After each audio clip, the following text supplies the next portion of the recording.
amigos, queridas amigas, sejam todos bem-vindos.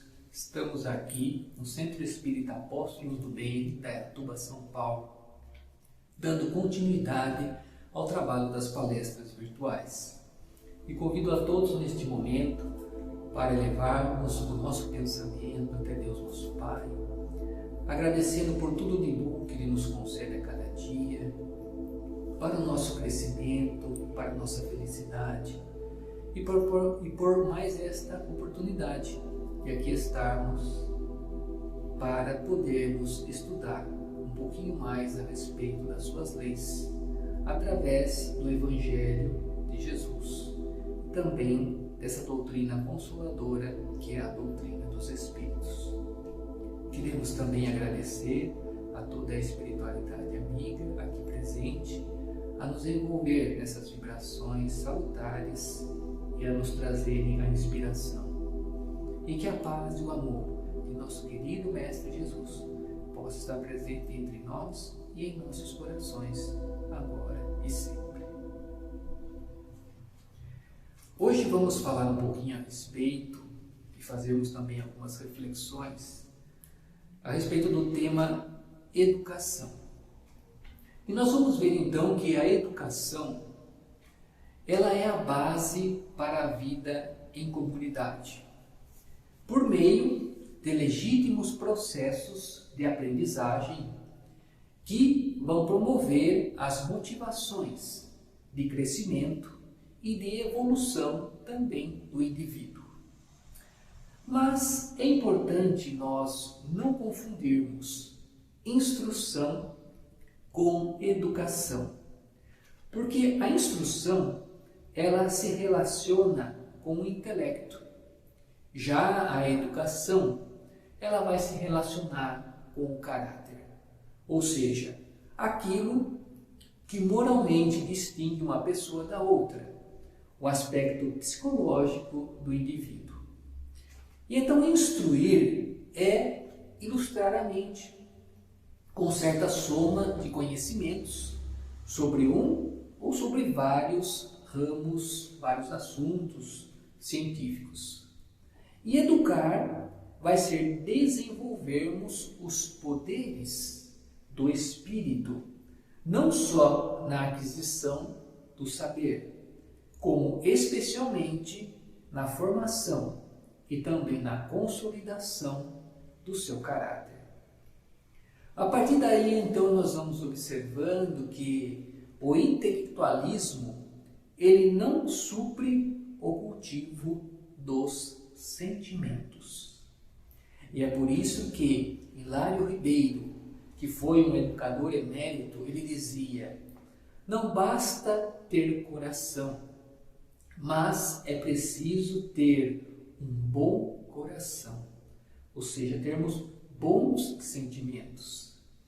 E então nós vemos que razão e coração devem marchar unidos na obra do aperfeiçoamento do espírito. Desprezarmos a aprendizagem da virtude, deixando-se levar pelos deslumbramentos da inteligência, é erro que poderá nos trazer funestas consequências.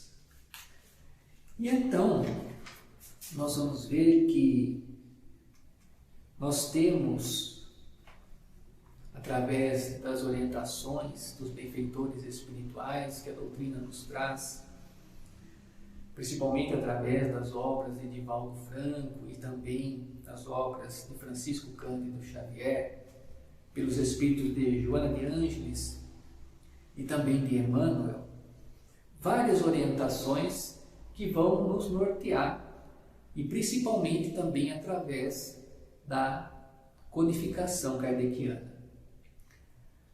Certa vez, o presidente dos Estados Unidos da América do Norte, ele vai citar num julgamento da Suprema Corte de Justiça de Massachusetts, na qual, entre outros princípios de grande importância, ele enunciou de que o poder intelectual só e a formação científica sem integridade de caráter, podem ser mais prejudiciais que a ignorância do indivíduo. E então ele nos fala que a inteligência superiormente instruída, aliada ao desprezo das virtudes fundamentais, vão constituir muitas vezes uma grande ameaça. E a partir daí então nós vamos também observar que a consciência religiosa, a nossa consciência religiosa, ela vai corresponder, neste particular, ao fator principal na formação dos nossos caracteres. E vejamos que usamos a expressão consciência religiosa, ao invés de religião, para que se não confundam ideias distintas entre si. Porque se formos ver religiões, nós sabemos que existem várias, há muitas religiões, mas a consciência religiosa é uma só. E ela vai estar então alicerçada na moral pura, universal e imutável, conforme foi ensinada e exemplificada por Jesus dentro então do cristianismo, mas também dentro de outros segmentos religiosos também. A consciência então religiosa, ela importa em um modo de sermos e não em um modo de crermos. Mas muitas pessoas descreem e outras até mesmo dizem que a moral cristã ela já é muito antiga, ela é muito velha, e que essa moral cristã, alguns dizem, ela está ultrapassada e nada tem produzido de eficiente na reforma dos costumes. Porém, nós perguntamos, mas como pode ser velho aquilo que ainda, infelizmente, não foi usado por nós? Porque a moral cristã é, em sua pureza e em sua essência, na verdade, ainda desconhecida pela humanidade. Vamos observar que a sua atuação ainda não se fez sentir ostensivamente. Porque, na verdade, o que observamos, o que se tem espalhado como sendo o cristianismo, nada mais é do que a sua adulteração, que ocorreu ao longo de vários séculos. E então, da sanção, ou seja, da aprovação dessa moral do Cristo, é que está dependendo hoje a felicidade humana, sob todos os aspectos. Porque ainda nós não conseguimos entender em profundidade os ensinamentos do Cristo, e muito menos colocá-los em prática em nossas vidas. Repetimos, nós vemos que o intelectualismo hoje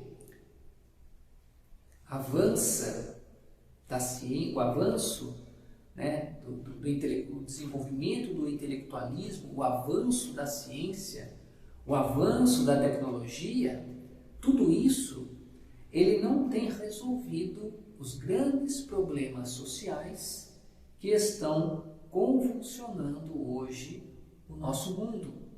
E os grandes conflitos também individuais.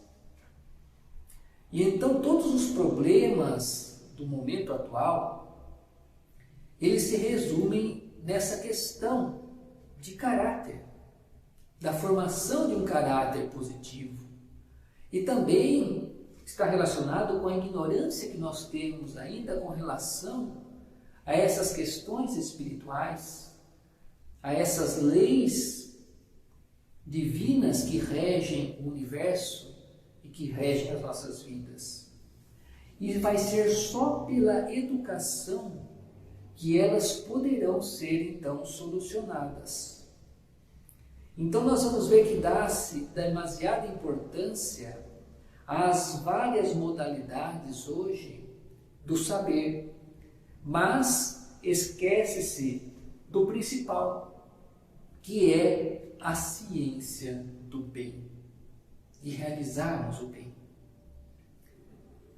Diante de tudo isso, nós vamos também observar que a educação, sem dúvida alguma, ela vai começar no lar. E os pais, muitas vezes, geralmente, se preocupam hoje muito com a carreira que os filhos deverão seguir, deixando-se impressionar muitas vezes pelo brilho e pelo resultado utilitário que tais carreiras possam trazer, esquecendo-se do principal, que é a educação moral dos filhos. Então, preconiza-se na atualidade do mundo uma educação pela liberdade plena dos instintos do homem, olvidando-se pouco a pouco os antigos ensinamentos quanto à formação do caráter do indivíduo no lar. E diante então dessa atitude, nós vamos ver que a sociedade, a coletividade, cedo ou tarde será compelida a reajustar os seus valores, a reajustar os seus propósitos. E isso, muitas vezes, nós sentimos na pele. Nós já sentimos em nossa própria família, nós sentimos na comunidade onde estamos, na nossa sociedade.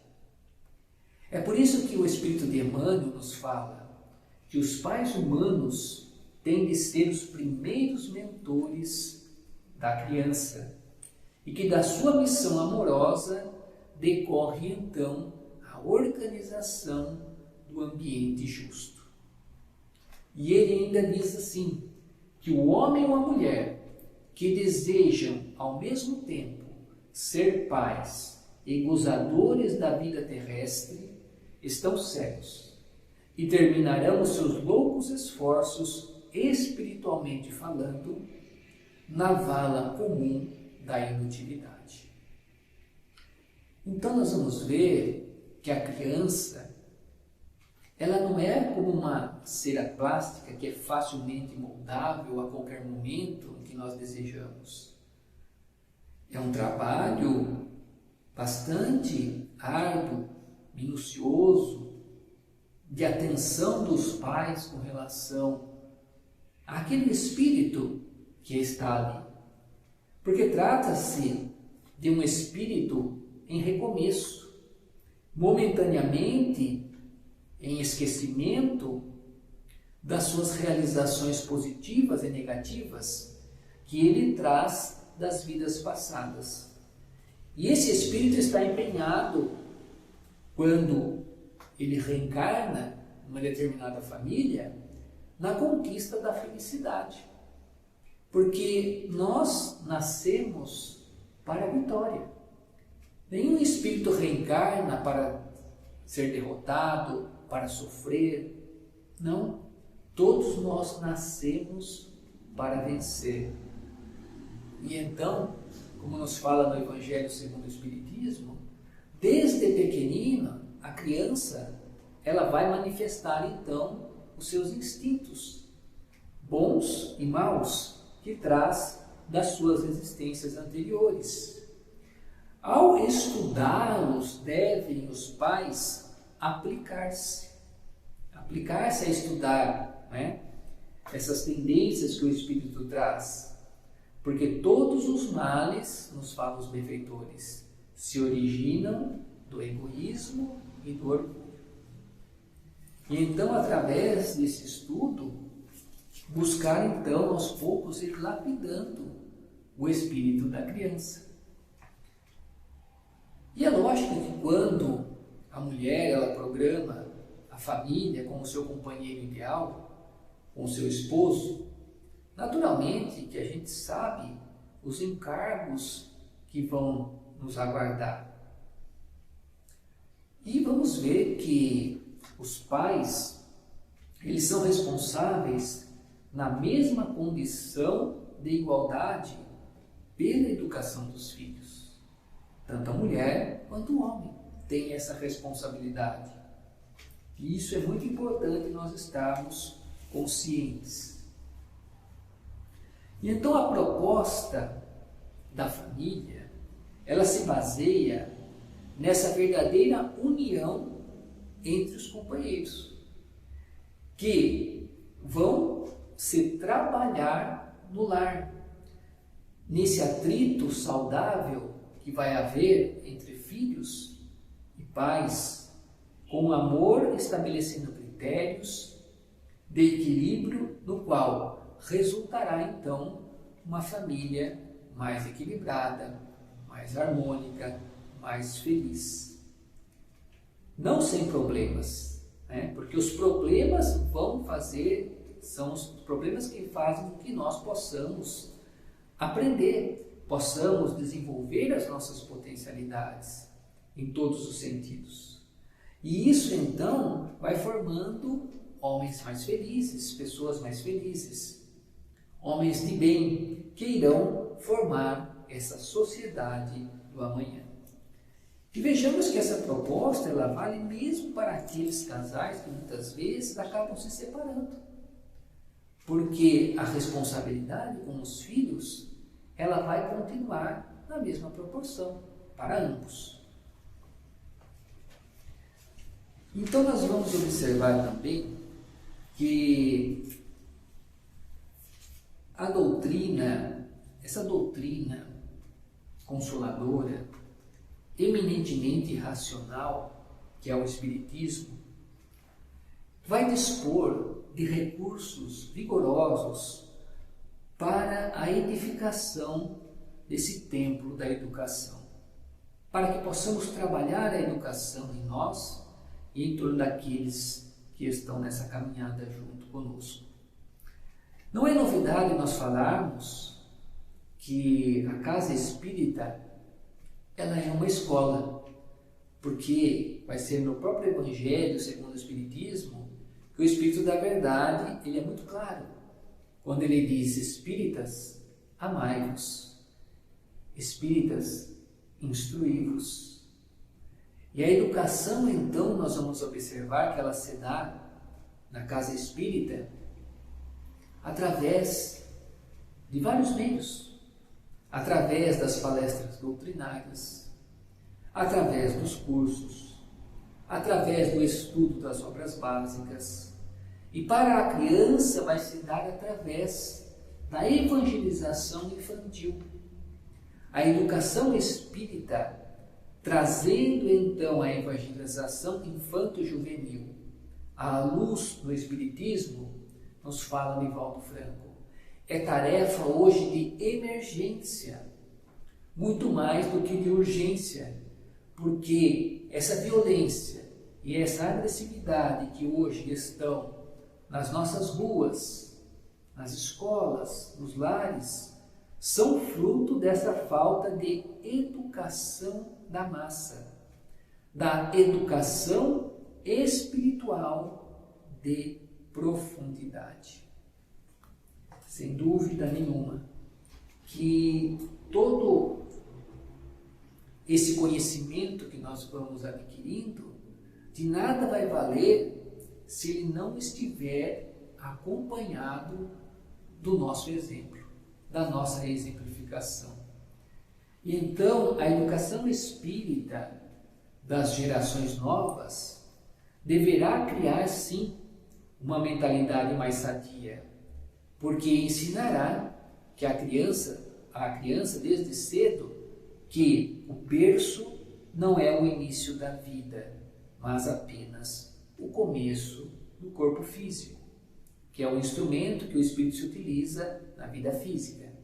E que o túmulo não é o fim da vida, mas é a porta de saída do espírito do corpo físico.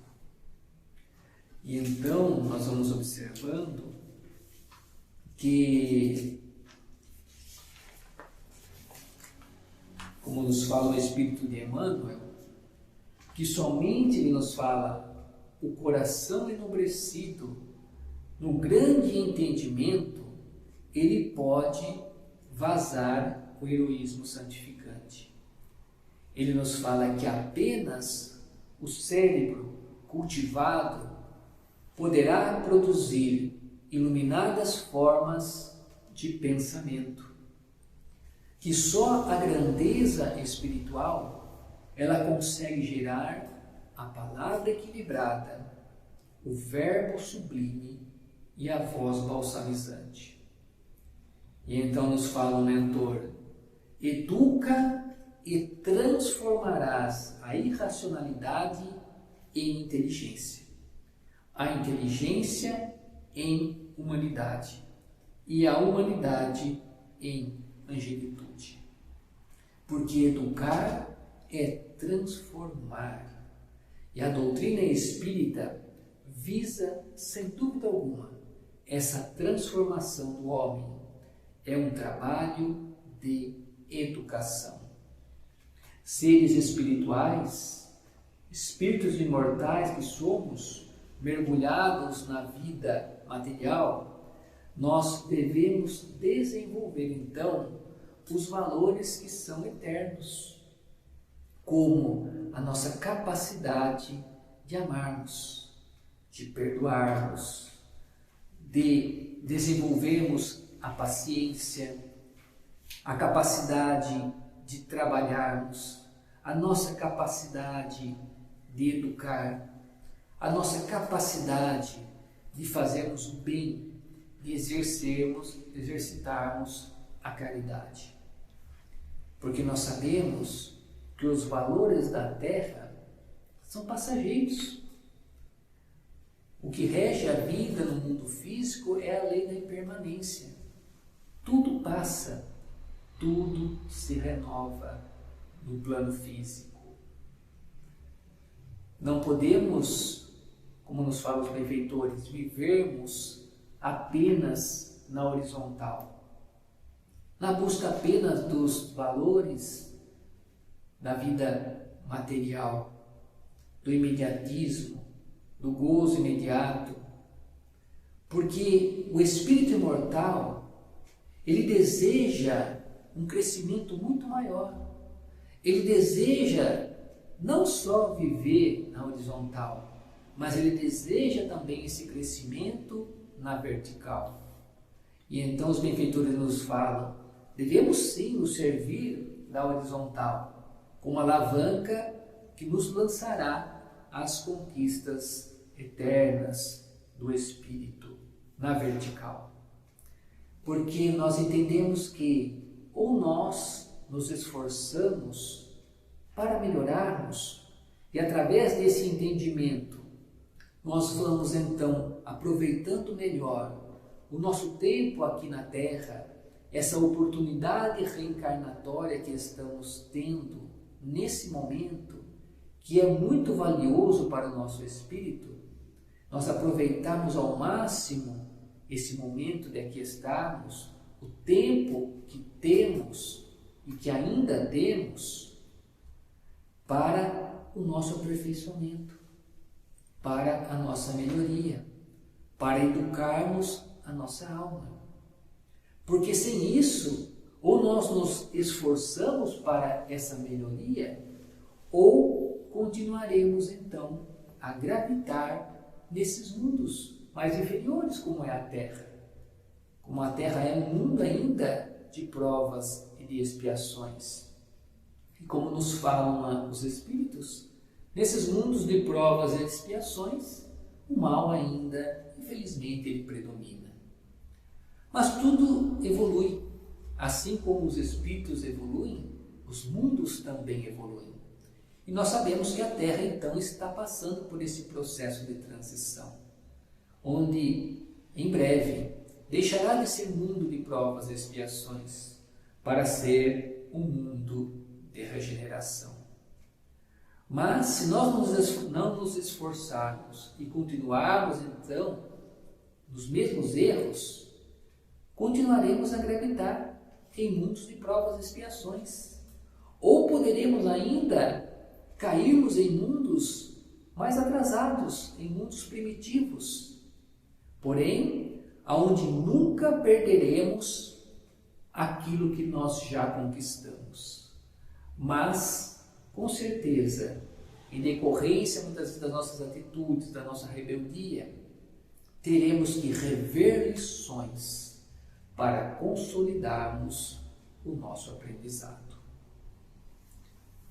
E assim então, mais uma vez eu vou convidando a todos para que possamos, agora elevando nosso pensamento a Deus, agradecê-lo pelo dom da vida. E mais uma vez por tudo de bom que Ele nos concede para o nosso crescimento e a nossa felicidade. Agradecer a Jesus, o Mestre e amigo, por tudo que Ele representa para nós em nossas vidas. E também a todos os benfeitores amigos que nos acompanham na nossa jornada, na nossa caminhada pela terra. Que possamos estarmos sintonizados com eles através dos nossos pensamentos, dos nossos bons pensamentos, das nossas boas palavras e das boas ações que farão com que nós possamos ter o merecimento da sua companhia e também estarmos mais sintonizados para escolhermos os melhores caminhos e buscarmos as melhores soluções para os problemas que nos afligem.